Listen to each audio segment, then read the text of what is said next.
मेरे बच्चे की ज़िंदगी का सवाल है, तो मिलके मेरे बच्चे और मुझे हेल्प कीजिए। উত্তৰ প্ৰদেশৰ এগৰাকী আৰক্ষী বিষয়াৰ দুহিতাই হুক হুকাই কান্দিছে অসমত।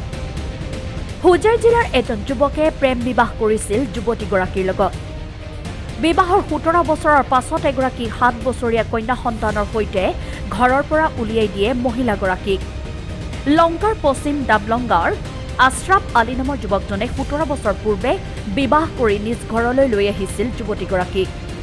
কিন্তু প্ৰতাৰক প্ৰেমিক আশ্ৰাফ আলীয়ে বিবাহৰ 17 বছৰৰ পিছত এগৰাকী কন্যা সন্তানৰ সৈতে মহিলাগৰাকীক ঘৰৰ পৰা উলিয়াই দিয়াক লৈ চাঞ্চল্যৰ সৃষ্টি হৈছে। ধন সম্পত্তিৰ লোভত যুৱতীগৰাকীক প্ৰেমৰ জালত পেলাই বিয়া কৰোৱাৰ অভিযোগ আশ্ৰাফুলৰ বিৰুদ্ধে। উত্তৰ প্ৰদেশ ঝাঁচি জিলাৰ ভুক্তভোগী মহিলাগৰাকীয়ে স্বামীৰ প্ৰতাৰণাৰ বলি হৈ এতিয়া হুক হুকাই কান্দিছে। 7 বছৰীয়া এগৰাকী কন্যা সন্তানৰ সৈতে এতিয়া ন্যায় বিচাৰি হাবাথুৰি খাইছে মহিলাগৰাকীয়ে। হেল্পলাইন নম্বৰত ফোন কৰি সহায় বিচৰাত মহিলাগৰাকীক উদ্ধাৰ আশ্ৰয় প্ৰদান কৰে। হোজাইৰ সচেতন লোকে ইয়াৰ এক উচিত তদন্ত কৰি মহিলাগৰাকীৰ ন্যায় প্ৰদানৰ দাবী উত্থাপন কৰিছে। मेरे साथ बहुत बुरा हुआ है, आप लोग मेरा हेल्प कीजिए, सबसे रिक्वेस्ट करती हूँ। शुरू से ही मेरे साथ धोखा किया है मेरे हस्बैंड ने। 16-17 साल हो चुकी है मेरी शादी को, और 2-3 साल में उधर पर 4 साल में राजस्थान में रही, अजमेर में। फिर मेरे को इधर लेके आए 2008 में। 2008 से टॉर्चर ही टॉर्चर किया जा रहा है मेरे को। लंका पश्चिम डबलम रुस्तम तेनाली, क्योंकि मेरे को रखना नहीं है, दूसरी शादी करना है। इसी तरह बहुत मारपीट करता है, सब लोग मारपीट करते हैं, मुझे घर में भी नहीं घुसने दे रहे।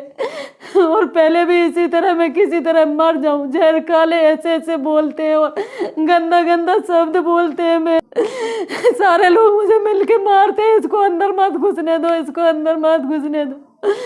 और घर वाले उसका मामा वगैरह सब सिखाते हैं उसको कि इसको आग लगा के मार दो।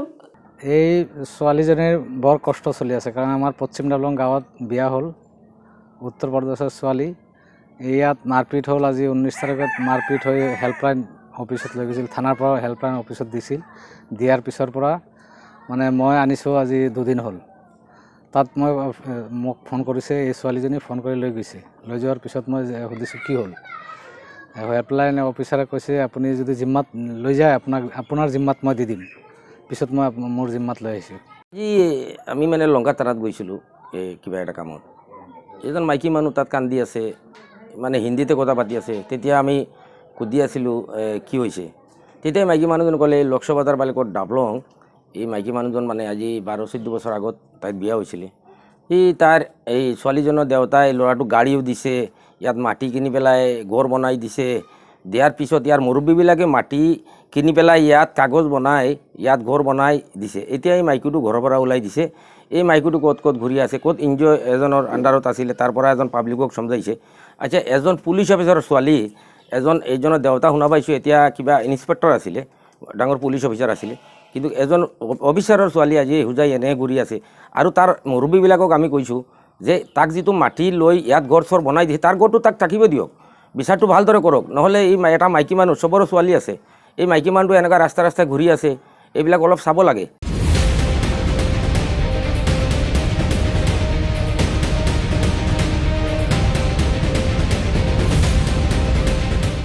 Bureau report, north east view.